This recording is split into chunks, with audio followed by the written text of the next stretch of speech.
Hello, everybody, and welcome back to Madmen with a Box live for the 176th time. I'm Pixel, one of your many co-hosts here. Joining me, as always, almost always, is OZChris. I mean, almost always. Well, you go to Japan sometimes. I'm here more than Jimmy. Of course. But you still go to Japan, sir.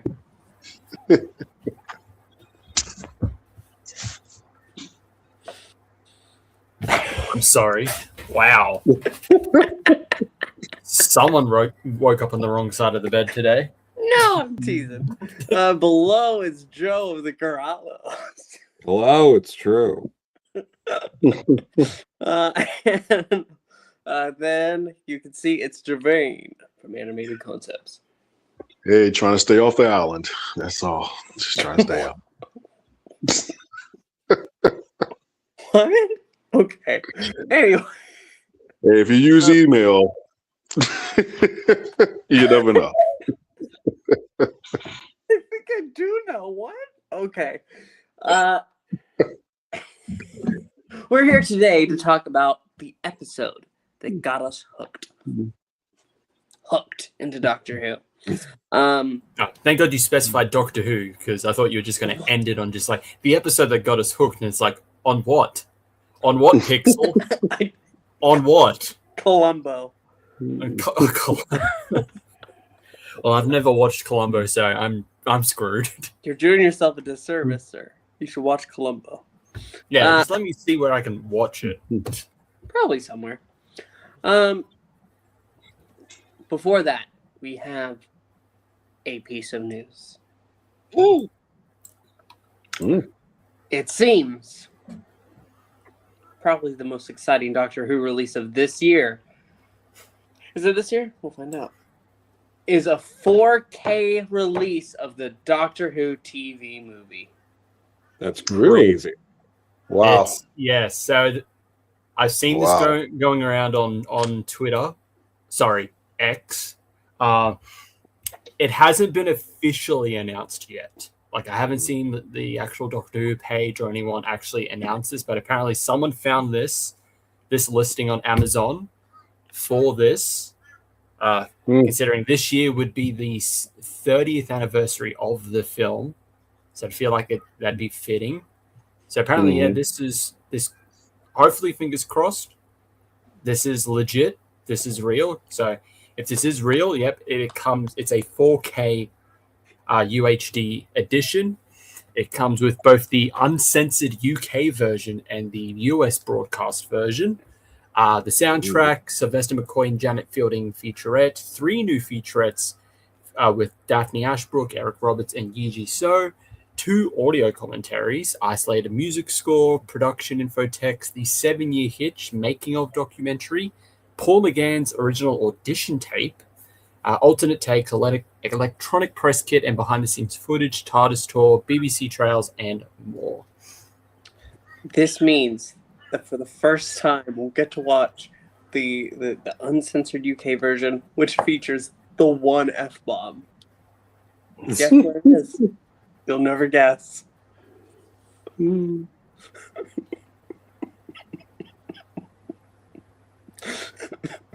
Where would it be? If I've been shot with the So I'm talking to Sean, he's just like, fuck. or surgery scene when he gets up, when he gets up and he's like, fuck, and then dies. Or maybe it's after he's regenerated. He gets out, who am I? Who the fuck am I? Maybe it's Sylvester McCoy right before getting shot. Yeah, he sees the casket that was containing the master. It's broken. It does that zoom in on it. He's fuck. But yeah, I mean, what incredible treatment Yeah. for a fine story. Yeah, especially it newly restored from the original 35mm film elements. So I'm excited if this is legit. I'm excited. Yeah. The steelbook looks great. So fingers crossed this is actually something. Hopefully.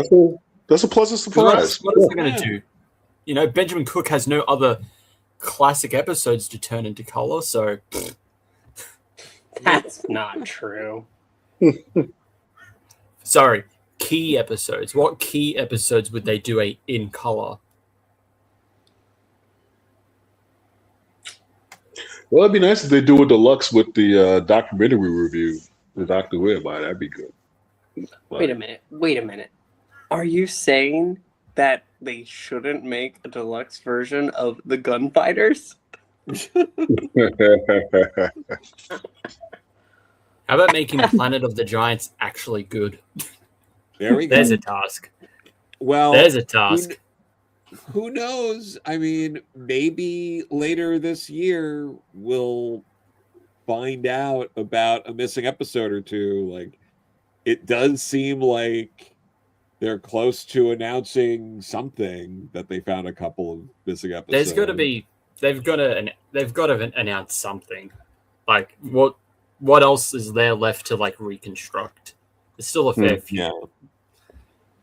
So yeah. It's I mean, neat, who though. knows at this point? They have to do either they found or will find Highlander, or they've got to do the reconstruction while Fraser Hines is still with us and can do like a commentary or a discussion on it.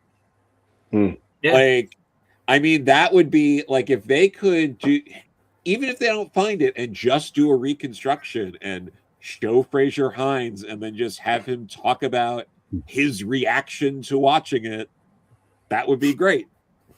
Yeah. I don't remember being that cartoony. Yeah. If they do an I animation, it's just like, that doesn't look like me. my acting was so flat. But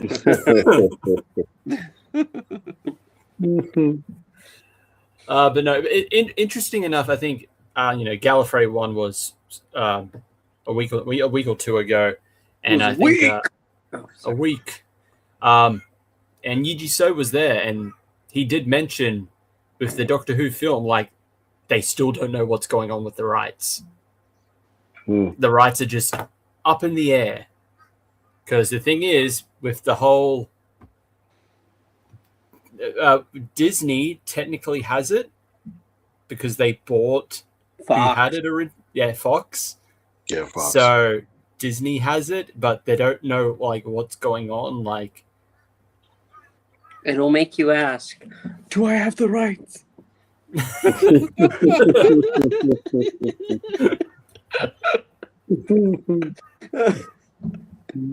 but no, hopefully this is legit. I will absolutely get this. I mean, I already have it, but I'd get it again just for this steelbook and all the extra details and all that. Absolutely. Especially that documentary, the 7-year pitch. Like, I always find that fascinating. That gap between the show ended, then the TV movie, of them trying to pitch a movie, a Doctor Who movie. You know, Spielberg was interested for a bit, and it's just like, here's this Doctor Who film, here's the anniversary thing that didn't happen eventually because they wanted to focus only on Tom Baker, and all the Doctor Who actors didn't like that. So yeah, news. Thank you to whoever found this. You found it. I know. I meant the person who discovered this, not me. No, you found it. Sounds a little self-congratulatory. I'm going to go with that. Yeah, it's that picture of Obama giving Obama an award. Yeah, exactly. It's time for our topic. the Doctor Who episode that got you hooked. And we'll start with the first who popped in here, other than Chris. So Joe of the Corallos, why don't you tell us about the Doctor Who episode that got you hooked? Sure. I mean, for me, I'm going to go with I'm going to do classic and I'm going to do New Who since I got into both. So for me, I originally became aware of it from my friend Rebecca. And we would hang out and she would show me these, like the PBS stuff, the public access stuff that we would get. And I actually was a fan of Red Dwarf first. I was it was easier to get into since it wasn't like every episode you could kind of like one and done it. And when I would see Doctor Who, hang out with her, it was, it would be like an episode, it would be like, whatever episode was playing that day. So it might have been like, part 3 of the android invasion or something. And it's just like, that's cool, but like I have no context, I have no idea what's happening. So it wasn't until I was in high school working at Hollywood Video that my store manager, Ken Deep, who's one of the bigger people in Long Island fandom, he runs LI Who, but he's frequently at all the big Who conventions. You can look up YouTube videos of Ken doing like PBS telethons and like interviewing Patrick Troughton in the 80s and like stuff like that.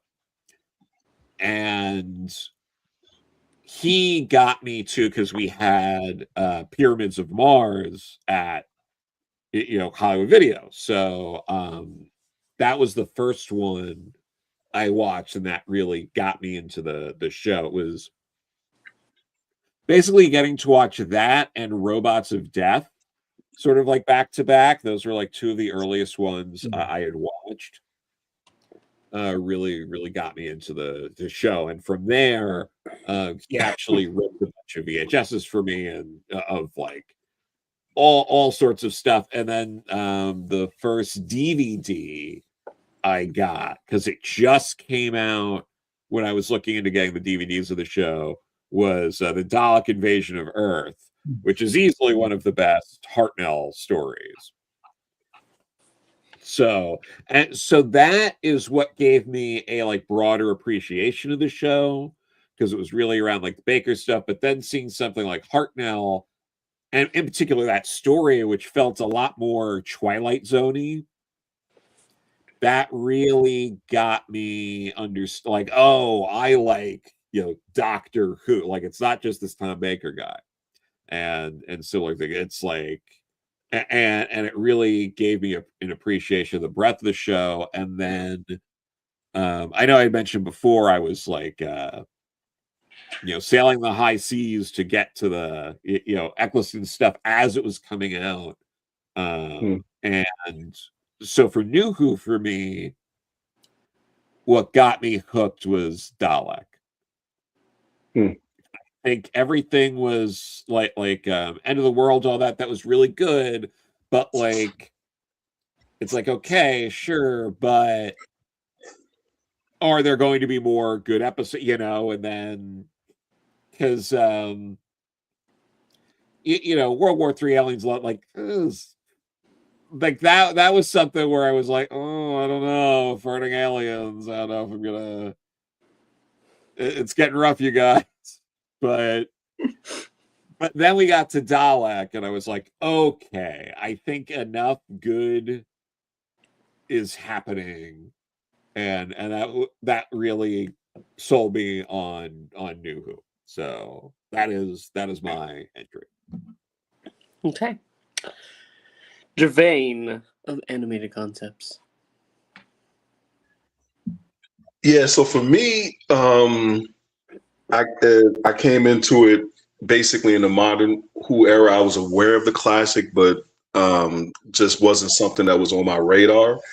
Haven't come into it when a lot of the Echo Nintendo stuff was on Netflix, and having, like I shared before, discovered it one time during a trip with my family, watching Satan Pin. Go, okay, let me check this out. The episode that really hooked me into it is also the episode which I did not recommend as something to introduce a first timer to Doctor Who, and that was the 11th hour.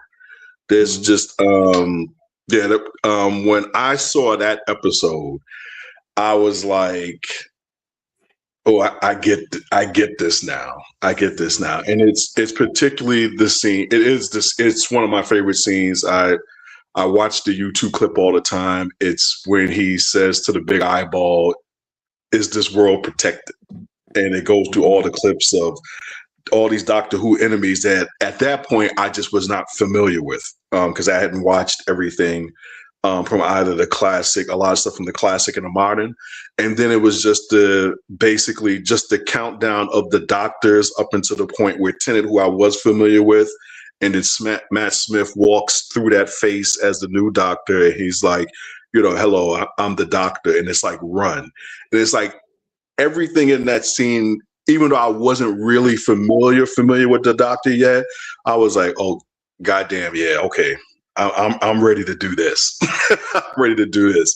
And it was just because it captures just in a really powerful, visceral way. It just captures the whole legacy of the series and what the character's about. And just it was just epic. It's just an epic introduction to the character.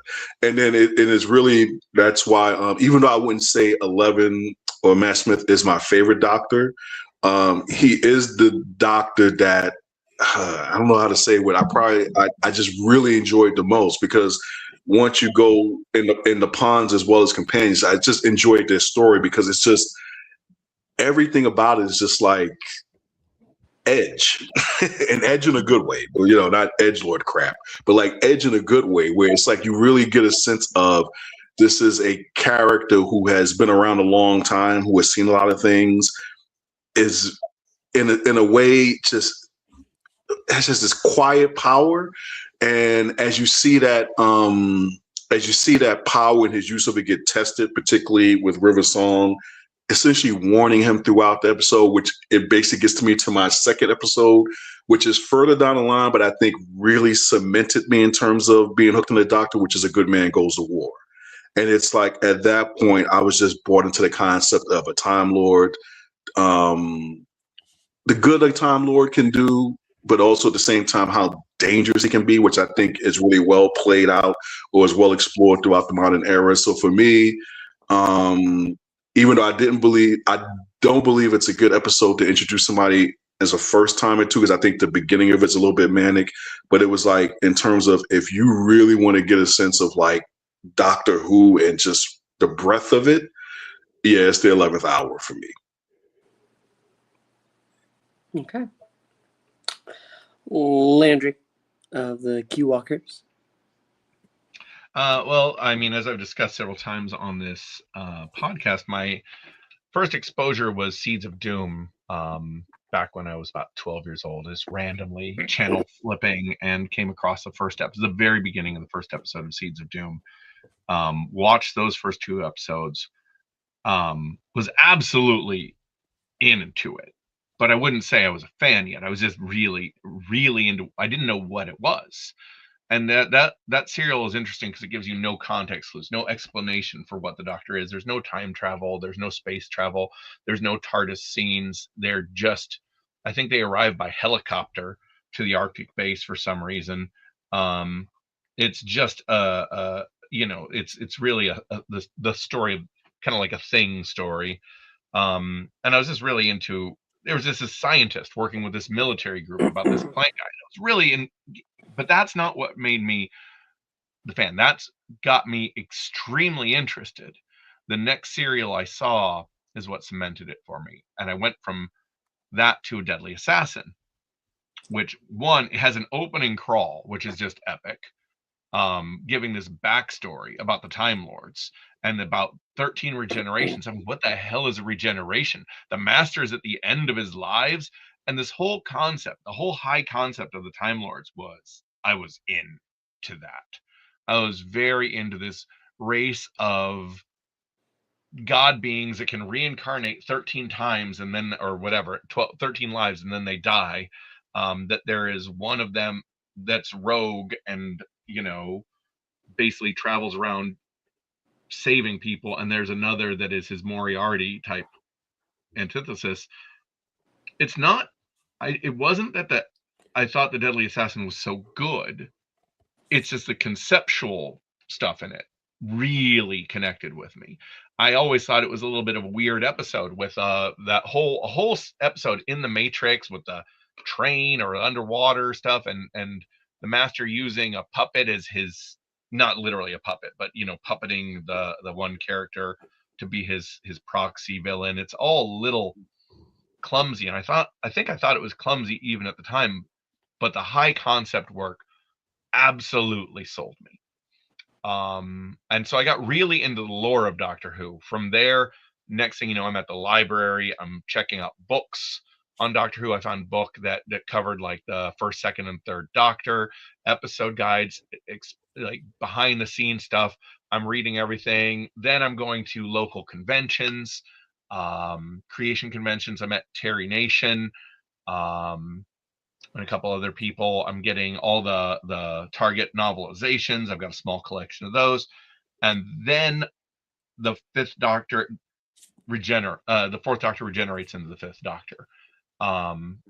And I was already hooked. I was already a super fan, but that was just kind of the if there was a series of nails in the coffin of me being a super fan, that was the last awesome nail. Not that I think the episodes were very good. I don't think the episodes were necessarily all that great, but I mean, what was that great on TV at that time?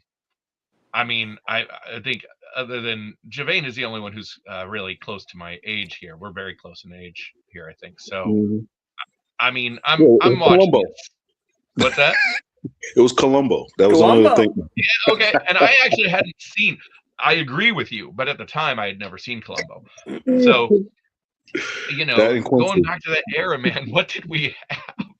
So it's really easy for Doctor Who to be great. Yep. That's what hooked me.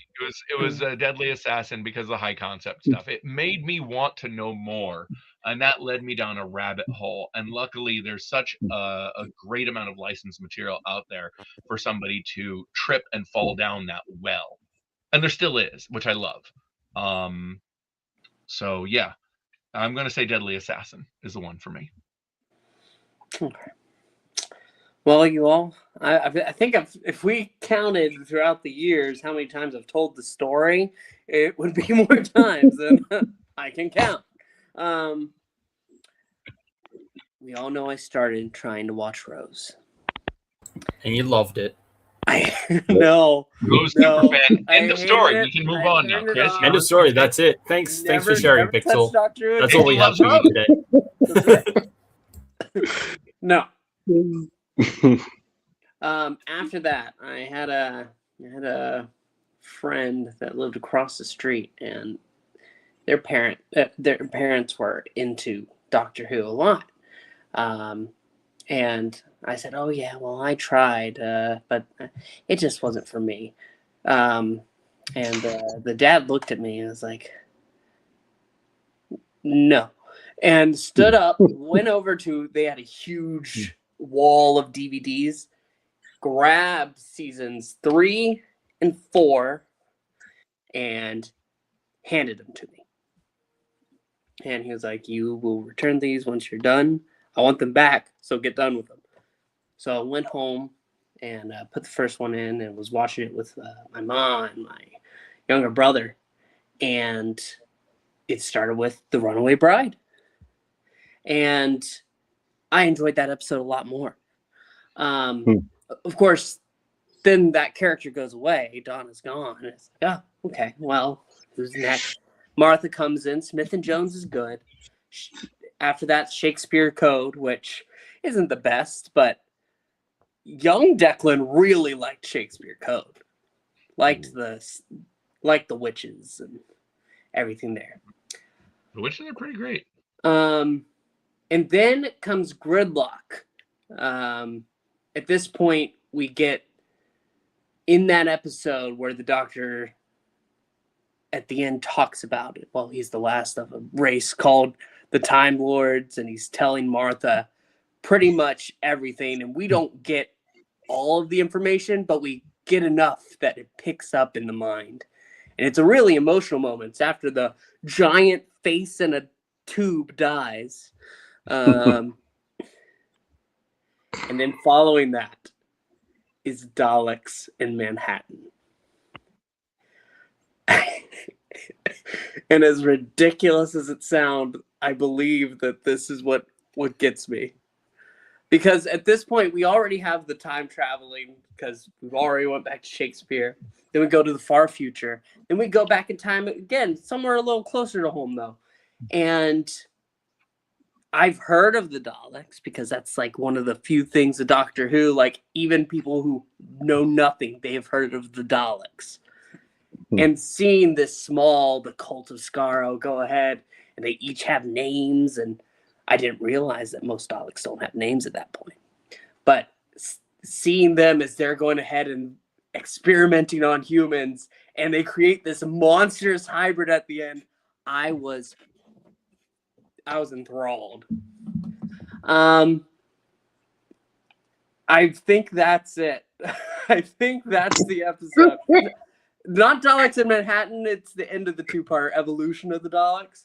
But at that point, I was like, I love this show. And then, of course, following that, I have the Lazarus Experiment, which I've talked about why I like it, 42. But then Human Nature, Family of Blood, Blink, and then the 3-part finale with the Doctor's greatest enemy, the Master. Freaking hell, how am I not hooked? I'm sold. After that, I'm getting books from the library.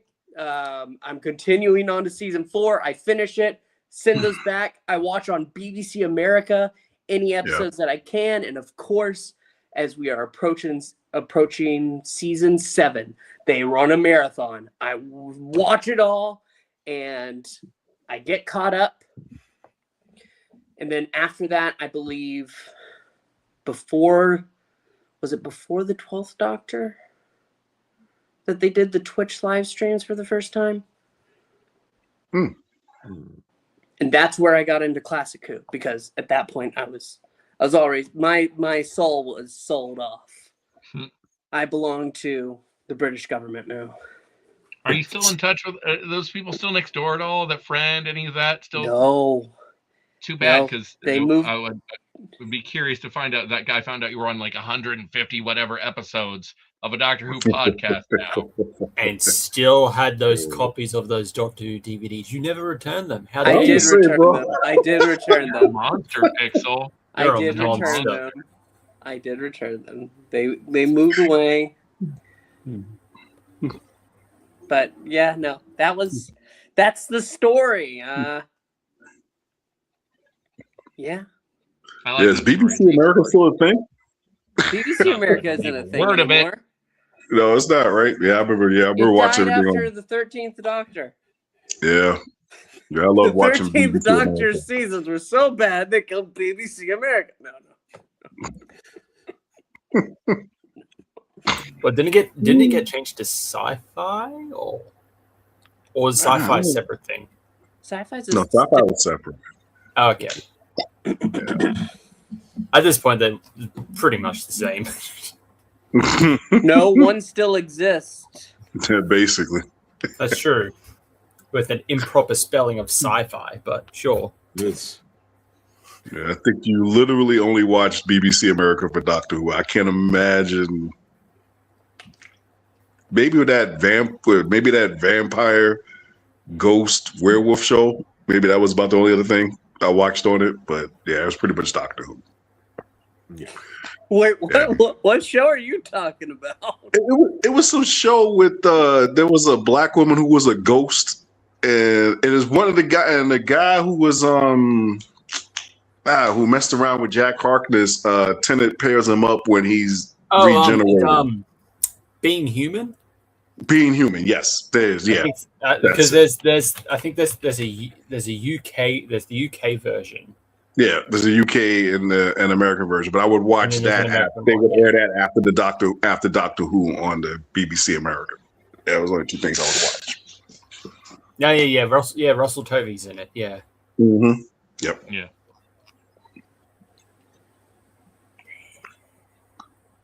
All right, Chris, that leaves you. Me. Okay, so much like with Joe, I'm going to go with both new and classic, which I've mentioned quite a lot of times. So I think just getting into Doctor Who, the episode that hooked me was the first episode I ever watched, which was End of the World. Just randomly, just flipping through channels, came across, it used to be on Channel 2, ABC, Australian Broadcasting Corporation, their own channel, which doesn't really exist anymore because I only ever watched it for Doctor Who, so don't care anymore. If it doesn't exist, oh well. Nothing of value was lost. I think, just flipping through TV, through that channel, got to it, I'm like, oh, what's this? This is interesting. I really like this. It's a sci-fi show, it's time travel. Really dig this. I want to keep watching more.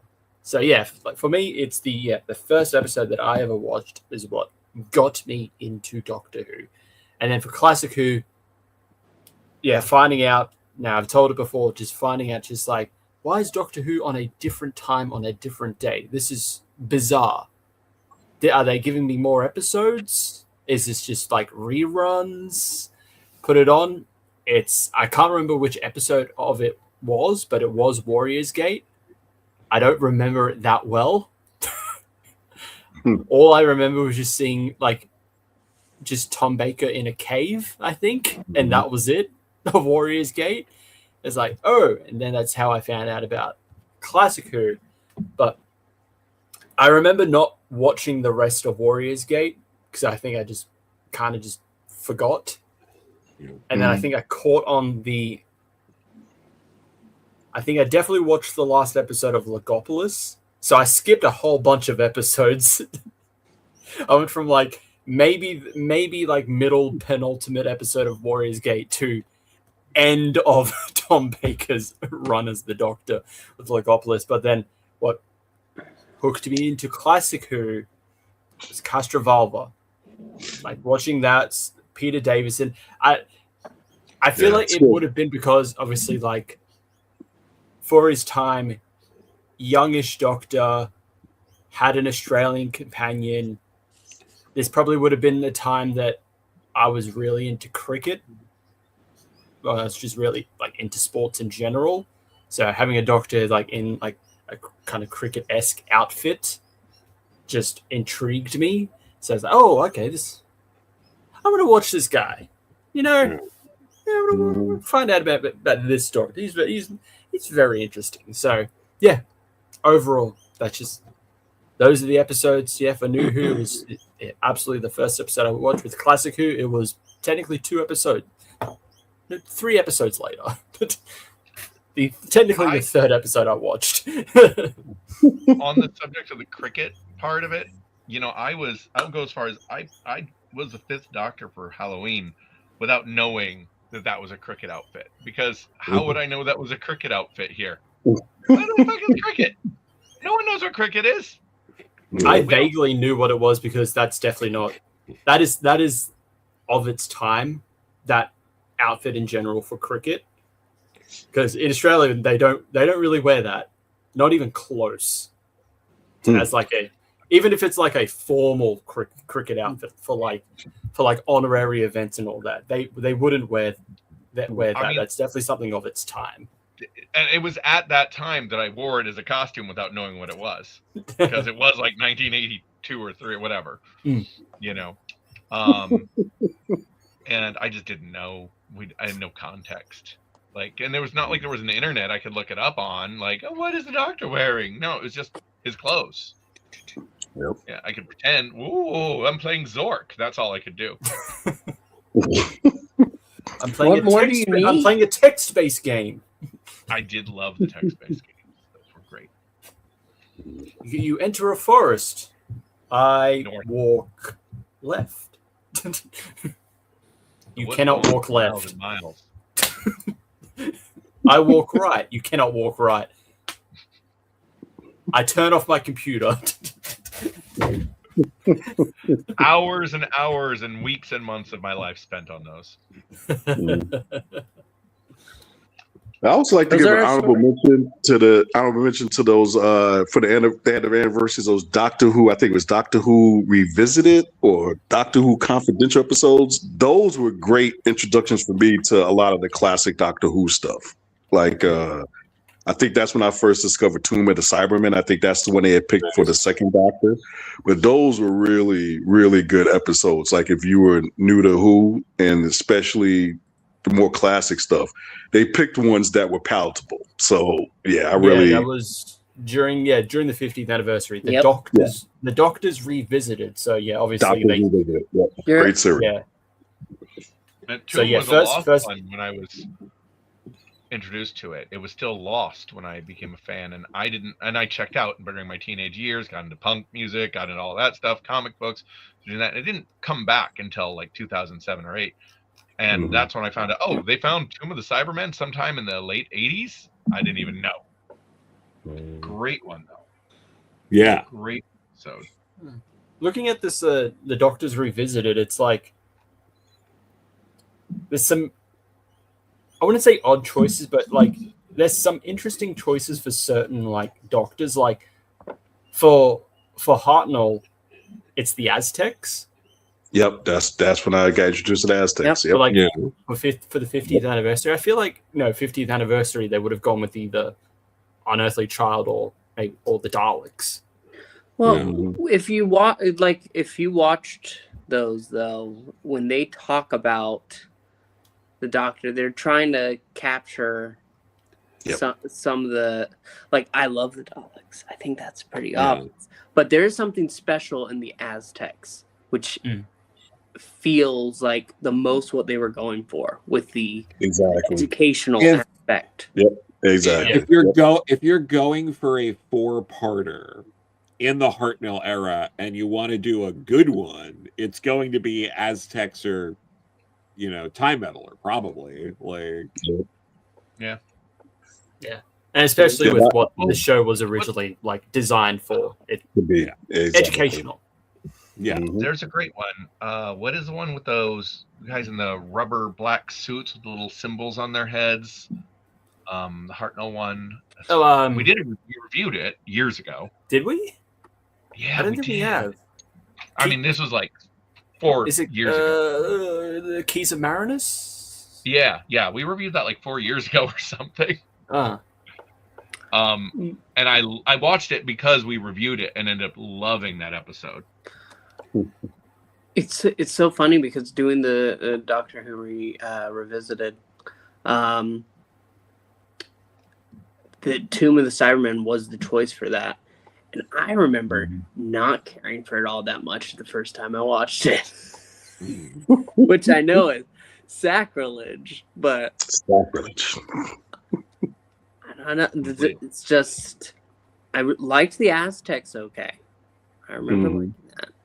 But Tomb was not drawing me in. What did they choose for the third Doctor again? I would ask, what was the third?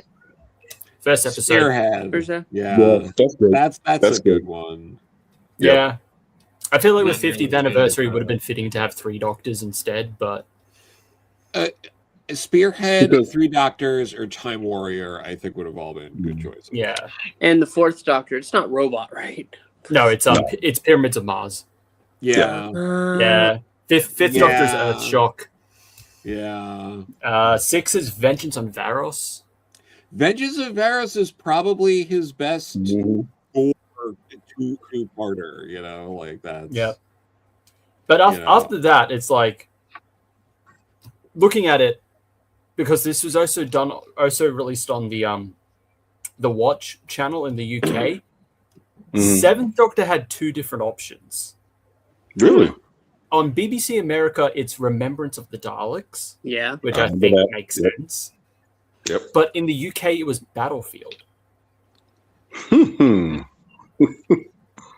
I don't know why. Strange. I mean, Wow. Yeah, it's I mean, Battlefield I do like a lot. It's not the best episode in that series. No, but like I wonder if is it just because they're like, oh, the Brigadier and maybe given that it was the 50th and you had Kate and like Unit. Yeah, between the Brigadier and it has some higher profile actors, and I mean Remembrance does too, but yeah. Eighth Doctor is obvious TV movie. Ninth Doctor is Bad Wolf Parting of the Ways. Then again, 10th Doctor, two different options for BBC America and Watch. So 10th Doctor, it's Stolen Earth, Journey's End for BBC America. For Watch, it's Silence in the Library and Forest of the Dead. Okay. Yeah, that's... and then again, for the 11th Doctor, for BBC America, I feel like for this one, for BBC America, it makes sense. If I tell you what it is, it makes sense why for BBC America. Impossible Astronaut Day of the Moon. Because it's in America. Yeah. But for Watch, it's Rebel Flesh Almost People. That makes sense. I like that two-parter. It's weird. You have people that like it, people that don't. I like that two-parter. But for like to celebrate like the 11th Doctor for the 50th anniversary, it's a weirdish choice. I personally would not pick that to like represent the 11th Doctor. Yeah, I know what you're saying, but like my daughter just recently asked me about those two episodes, so I'm not sure why. Like she was like, "What season were those?" Like to watch it because it came up somehow with her friends. So I'm not sure why, but yeah, and especially given the reveal at the end of it, it's like so tied into the story beforehand. That is a weird choice for me based on that, because it's such a payoff of what goes on before. But oof. Like, is that more popular now? When you say Watch, what is that? Is that something more specific to the UK? Yes. That's a channel in the UK. All right. Yeah, I have to ask her why she was asked why she got interested in shows. But I like Doctors Revisited. I watched that like repeatedly when it was out at the time. It's like a good primer, if you will. It's like, yeah, like you said, I don't know if I agree with every choice in the list, but there was some good stuff. And five was Aftershock.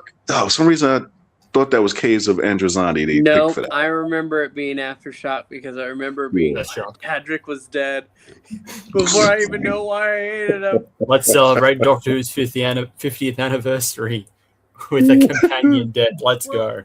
If you watch all the interviews before, they're talking about it's the first time the Doctor's like really lost a companion in this way. That's just so devastating. I mean, I guess, but he's had companions die before. But not like no one died that made everyone so happy before that. Like everyone was just Lord. like we I were mean, I guess because like when Jason Todd got killed. Like, that was everyone was celebrating in the series. Did you guys ever give this actor his flowers at some point? Just for Hey, I have nothing against Matthew Waterhouse, but like no, nothing against Matthew Waterhouse. Just everything against Matthew Waterhouse. It must be sad to have played literally in real life the Jason Todd of Doctor Who. I just it's like woo. Without even a Red Hood redemption arc.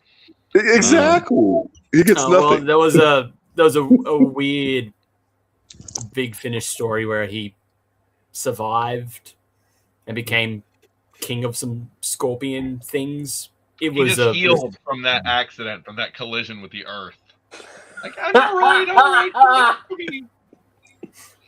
Oh, here's a hypothetical. He goes to crash and he just says, "Nuh-uh," and it doesn't affect him. No, but no, yeah, that Big Finish story is just, it's weird. It's such a weird, like, Adric is alive and he's a ruler of these scorpion things and he's really obsessed with Nissa. He's like, I want you to be my bride. I'm like, okay, wow. Yeah. But luckily it's one of those stories where at the end it's like history has to stay its course, so I think he just dies in the end anyway, so he was just insufferable, man. Wait. Are you saying that they made a story to bring him back to life just so they could kill him again? Wow, come on. I mean, okay, if they had killed Rose, would people have been happy that she was dead? No, people like Rose. Yeah, people like Rose. Even though she's a flawed character, people liked Rose. Pixel doesn't like Rose. Which one? We know you love the episode, so yeah. People liked Rose at the time when the episodes were new. People liked Rose. No, she was never a perfect character, which is fine, but she wasn't an insufferable prat. Doctor, I want to return to the Powler state now. Yeah, she was. Unlike with Adric, it's just like I can go back to space. Always like when I was first, because first episode I watched was Rose. First person I saw was Rose. Then I went ahead and I was not a fan, but Martha I was a fan of. Donna I was a fan of. Yeah. I mean, listen, we went from Romana to Adric. You got to consider that too. That was a big step down. That's true. You went from someone who was the Doctor's equal to someone who thinks he's the Doctor's equal. Right, and Romana and both Romanas in their own ways were very good. They were very good performers, and they held their own with Tom Baker in different ways very well. The first Romana came off very imperious, and she played book smart, naive very well. Like, she was more educated than the Doctor, but way less experienced. And second Romana just matched Baker's weirdness so well. The two had amazing chemistry, obviously, since they started, hooking up. I think they were married for a little bit or something. Disastrous. And, of course, then you have the whole thing was being funneled through Douglas Adams' vision at the time. So then Douglas Adams leaves. Romana is being phased out while Adric is brought in. The tone of the whole thing just shifts, and you suddenly have it was just a recipe for disaster. We went from a good level, not the best episodes, but great energy, to really poor energy and chemistry. Does Adric work better with 4 or 5? 5. I think 5. Yeah. He feels so tacked on with Baker. Like, but no, I mean, Lala Ward, all those stories leading up to when she leaves, like even during that season, like I always think of how she really loses it and does the whole screaming K9 when he goes into the water in the beginning of Leisure Hive. And I'm like, she's acting her ass off over a prop. It's incredible. Yeah, she does a good job. And part of it is Baker's fault, honestly, because he did not like Matthew Waterhouse at all, and just had no interest in engaging with him.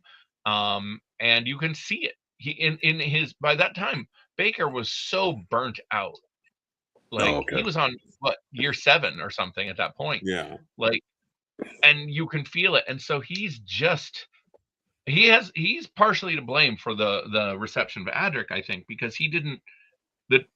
That was a two-way street on that one. Yeah. They did not connect well. It's better with Davison, and the idea that Adric is is challenging the Doctor and pushing the boundaries of the Doctor worked better with this younger, more fallible Doctor. So it was an improvement. So yeah, it's partially Tom Baker's fault in that regard, and the other fault is Adric's existence. Yes. Burn him down. I'll never get to know that's right. Everyone cheers. But he knows the calculations. I know. He didn't have to die. He didn't have to die. He had to die.